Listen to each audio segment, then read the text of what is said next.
My mother-in-law gave my daughter an old toy and my sister-in-law's children got expensive gifts. She soon realizes value of family. I, Alena, 31F, sat on the couch with a forced smile, my fingers clenched so tightly around the edge of my jeans that my knuckles turned white. The sharp scent of cinnamon and vanilla from the scented candle burned faintly in my nostrils, but I barely noticed. My eyes were locked on my mother-in-law, Linda, as she leaned over the couch, cooing at my niece and nephew with sickening affection. "Look at you two," she crooned, unwrapping the glossy paper from 2 brand new tablets, placing them into their eager hands. The children's eyes widened with delight as they turned the sleek, glimmering screens over in their small fingers. 2 expensive tablets. High-end, top of the line, undoubtedly purchased from some fancy electronics store downtown. I watched as my daughter, Maddie, sat on the rug a few feet away, holding a battered old doll that Linda had plucked from a faded gift bag. The doll was missing an eye, its yarn hair tangled and frayed. Maddie's small fingers tentatively traced the uneven stitches where the fabric had begun to tear. Her face was unreadable, but I knew my daughter well. She might have been too young to understand financial worth, but she felt the slight. Her tiny shoulders slumped ever so slightly. Her lips pursed together, the faintest glimmer of confusion in her big brown eyes. She knew. Linda didn't even glance in Maddie's direction. She was too busy fussing over my sister-in-law's children, her favorites. My husband, James, sat next to me, his expression carefully neutral. But I could feel the tension in his body, the rigid set of his jaw, the way his hands curled into fists on his thighs. I stared at Linda's smug smile as she adjusted my nephew's collar and tousled my niece's hair, lavishing them with praise. She barely spared Maddie a glance, and just like that, something inside me snapped. The years leading up to this moment were marked by quiet suffering, like the slow drip of water wearing away stone. James and I had always been financially stable, thanks to years of hard work. He ran a successful contracting business, and I had built a career as a project manager. We weren't flashy, but we were comfortable, and whenever Linda needed money, we were the ones she turned to. It started small. First, it was a little help with groceries when she claimed her pension check was late. Then came the utilities bills that she had forgotten to pay. Soon, she was coming to us with larger, more audacious requests, help with car repairs, covering a few mortgage payments she had conveniently neglected. And we always helped. Without fail. James loved his mother, and despite her constant fawning over his sister, Laura, he was determined to be the good son, the reliable one. The one she could always count on. But Linda's favoritism was as blatant as it was cruel. At every family gathering, Laura and her children were showered with affection, gifts, and praise. Expensive toys, designer clothes, and personalized jewelry, while Maddie received second-hand dolls, dollar store trinkets, or sometimes, nothing at all. I bit my tongue for years. I stayed quiet as I watched Linda heap attention on Laura's children while Maddie was pushed aside. I smiled through insulting comments about how Maddie's clothes were cute but plain. I gritted my teeth when Linda showed up at Laura's house with groceries and home-cooked meals, but never once brought so much as a loaf of bread to ours. I endured it all for James's sake. But I wouldn't endure it for Maddie. That night, after everyone had left, James and I sat in the living room in silence. The faint sound of Maddie's humming drifted in from her bedroom. She was brushing her doll's hair with slow, careful strokes. The broken old doll. James stared at the wall, his knuckles pale from how tightly he was clenching his fists. His breathing was shallow, controlled, but I could see the storm brewing behind his eyes. "She did it on purpose," I whispered, breaking the silence. James's head snapped toward me. "She knew exactly what she was doing," I said, my voice shaking. "She gave Maddie a filthy old toy while she handed Laura's kids brand new tablets." James's eyes darkened, but he said nothing. "James," I pressed, my voice rising, "this isn't just favoritism anymore. This is cruel. She looked at our daughter and thought she was worth that." I pointed toward the discarded doll on the coffee table, the seam splitting where Maddie's little hands had tried to fix it with a rubber band. He let out a long, slow breath, rubbing his hand down his face. I know, he whispered hoarsely. I sat forward, my heart thundering in my chest. No more. His eyes met mine, and I saw the resolve settle into them. No more, he repeated softly. James sat at the edge of our bed the next morning, his phone clutched tightly in his hand. The sun had barely risen, casting a dim, golden glow across the bedroom floor. I could see the slight tremor in his fingers as he stared at the screen, contemplating what he was about to do. His jaw was clenched, his eyes hard with determination, yet tinged with a flicker of uncertainty. I knelt beside him, placing my hand over his. Feeling the cool, smooth surface of the phone pressed against my palm. You don't have to do this alone, I whispered softly, squeezing his hand. We're in this together. He exhaled sharply through his nose, his chest rising and falling with a slow, deliberate breath. He looked at me, his gaze filled with resolve and a lingering tenderness that told me he was ready. Without another word, he tapped his mother's contact and hit call. The dial tone buzzed once, twice, and then Linda answered, her voice breezy and saccharine. As though the previous night's cruelty hadn't happened, James. Oh, hi, honey. What a lovely surprise, she trilled, her voice thick with false cheer. I could almost hear the self-satisfaction in her tone. James's knuckles whitened around the phone. His voice, low and deliberate, cut through her fake warmth like a blade. I'm done, Mom. There was a long pause on the other end. I saw his hand tremble slightly, but his grip didn't loosen. What do you mean, sweetheart? She asked, her voice lilting, deliberately sweet, as if she could charm her way out of what was coming. James's face hardened, his eyes cold and unyielding. No more money. No more support. You're on your own. The words hung in the air, heavy and sharp, a beat of silence, and then, her voice shifted, sharpening, turning defensive. James, don't be ridiculous, she scoffed, her false charm instantly evaporating. You're angry. I get it. But you're not seriously saying you're going to abandon your own mother, are you? I could hear the faint sneer in her voice, the same dismissiveness she had always shown Maddie, as though our child's pain was a trivial inconvenience. James's knuckles tightened until I thought the phone might crack. His voice was firm, controlled, and deadly calm. I'm not abandoning you, Mom, he said icily. I'm cutting you off.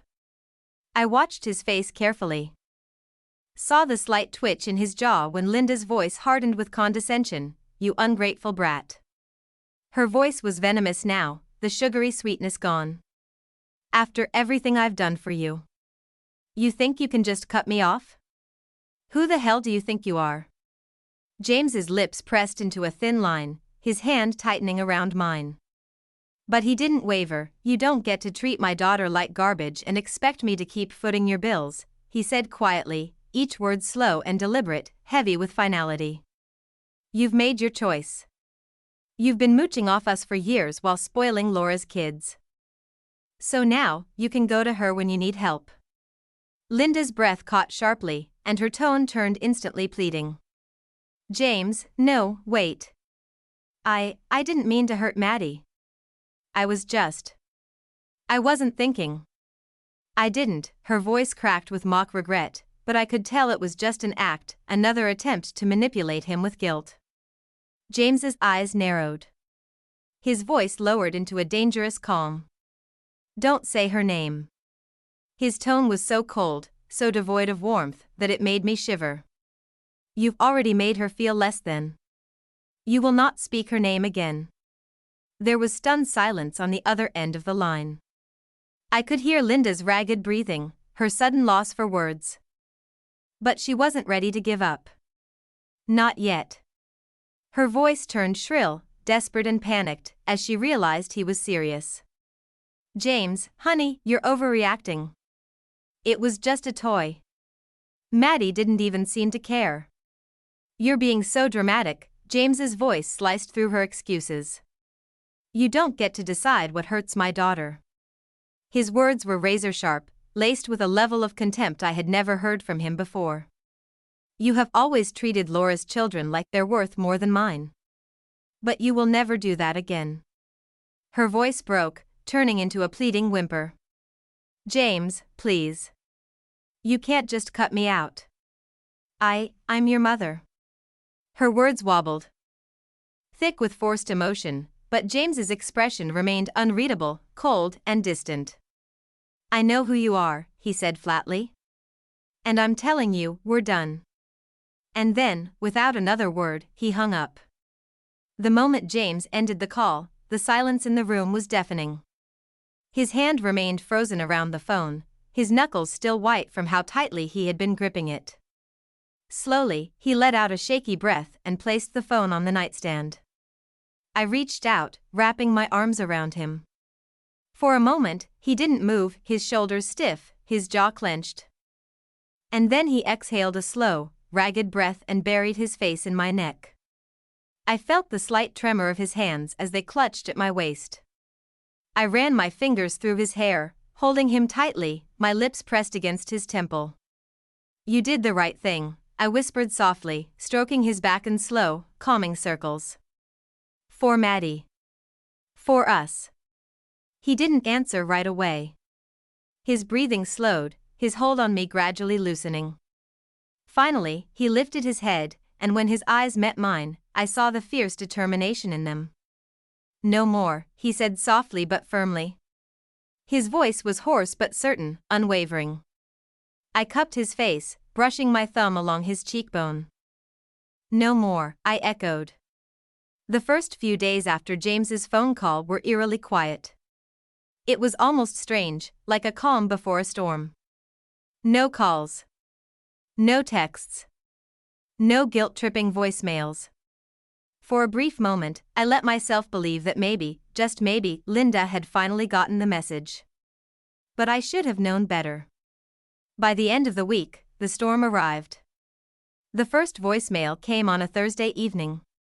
James and I were sitting on the couch, watching Maddie build a lopsided tower out of colorful plastic blocks. She giggled softly every time it wobbled and toppled over. Her cheeks were flushed, her eyes bright with playful concentration. I was savoring the sound of her laughter when James's phone buzzed on the coffee table. He glanced at the screen and his expression darkened. Linda. Neither of us moved to answer it. We let it go to voicemail. The phone buzzed again moments later. Then again. And again. She's not going to stop, James muttered, leaning forward and grabbing the phone. His knuckles were white as he clutched it tightly. He scrolled through the missed calls, his jaw clenching with every notification. 4 missed calls, then 2 voicemails, then 3 more missed calls. I could feel the tension building in the room, heavy and suffocating. Maddie, sensing the shift in our mood, looked over at us with a slight frown, her hands still clutching the small plastic block of Mommy? Daddy? She asked softly. I forced a smile, brushing a strand of hair behind her ear. It's okay, baby. Go back to playing. Her wide brown eyes lingered on us for a moment longer before she turned back to her tower, her innocence piercing through the tension. James, without a word, tapped his voicemail and held the phone to his ear. I sat beside him, my hand on his thigh, anchoring him. Linda's voice crackled through the speaker, shrill and indignant. James, how dare you ignore me? She hissed. You think you can just cut me off? After everything I've done for you? You ungrateful brat. James's face remained stone cold as the venom in her voice dripped through the phone. But the next message was different. Her voice had lost its rage. Instead, it was choked with forced regret, trembling slightly, an obvious attempt to manipulate. James. Honey, I didn't mean it, she croaked softly, her voice cracking as though she was on the verge of tears. I was just angry. You know I love you, right? I didn't mean to hurt Maddie. You know I'd never do that. Please, call me back. James's hands shook slightly, his fingers twitching against his thigh. I laced my fingers with his, squeezing gently. She's lying, I whispered softly. Don't let her get to you. He exhaled slowly, nodded, and deleted the message. The calls didn't stop. They came at all hours, early in the morning, late at night, while James was at work, while I was driving Maddie to daycare. She was relentless. Her voicemails became more frantic, more desperate. The cruel condescension was gone, replaced with saccharine remorse. James's baby, please call me back. I miss you. I miss Maddie. I miss my family. I'm sorry, okay? I know I made a mistake, but you're my only son. Don't do this. Emily, please. You've always been so kind to me. You know I didn't mean it, right? I just want to see Maddie. She's my granddaughter, too. I listened with growing disgust as her voice turned weaker and more pathetic with each message. She knew exactly what she was doing, weaponizing guilt, twisting every word to make herself the victim. When James finally blocked her number, she called from different ones. She used unfamiliar area codes, creating fake accounts on WhatsApp and Facebook, desperate to get through. James, it's Mom. Please, just give me 5 minutes. That's all I need. 5 minutes. Emily, I'm sorry for everything. Please don't keep Maddie from me. She needs her grandmother. I slammed my phone down with a frustrated snarl after her third message that day. James glanced at me, his brows drawn together with concern. Emily. He murmured softly, brushing my hand with his fingers. I shook my head, my voice sharp with frustration. No. She doesn't get to do this. She doesn't get to make us feel guilty. She doesn't get to act like we're the bad guys, I spat. He reached out and cupped my face, his fingers stroking my cheek softly. We're doing the right thing, he whispered. I clung to his hand and nodded, but my heart still burned with resentment. When her calls didn't get through, Linda turned to social media. She began posting vague, guilt-tripping statuses, carefully worded to make herself seem like the victim. It's a shame when people you love turn on you. Family should be forever. Broken heart, grandchildren shouldn't be used as pawns. Some people forget the sacrifices their mothers made. Crying face, you'll miss me when I'm gone. Her sympathetic friends and distant relatives, the ones who knew nothing of the truth, commented beneath the posts. Oh Linda, what happened? Are you okay? Stay strong, Linda. Family always finds its way back. Praying for you, hun. Don't give up on them. I stared at the screen in disbelief, my blood boiling. James, standing behind me, saw the post and his face darkened. She wants pity, not accountability, he said, his voice cold with disgust. I slammed my phone down. She's pathetic. 2 days later, Linda showed up at our house. I had just put Maddie down for her nap when the doorbell rang. At first, I thought it was the delivery driver. But when I opened the door, there she was. Her eyes were bloodshot, her hair unkempt. She clutched her worn coat around her thin frame, trembling slightly from the cold. Emily. Please, she whimpered, her voice cracking. Her face was pale, tear-streaked, and gaunt.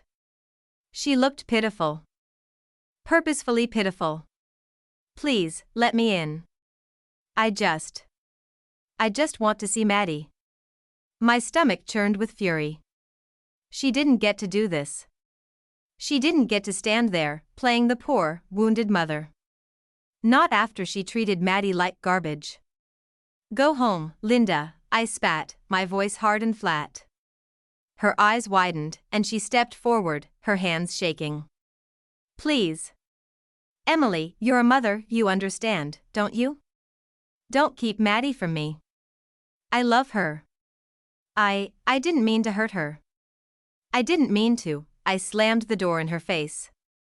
Her muffled sobs echoed through the wood. She banged on the door with the heel of her hand, begging, pleading. But I didn't answer. I didn't care. Not anymore. That night, James held me close as I trembled with rage. My breathing was shaky, my hands still clenched into fists from the encounter. "She's done, Emily," he whispered against my hair. "She can cry, beg, and scream all she wants. But she's never hurting Maddie again." I clung to him, letting his words ground me, letting his warmth soothe the raw edges of my fury.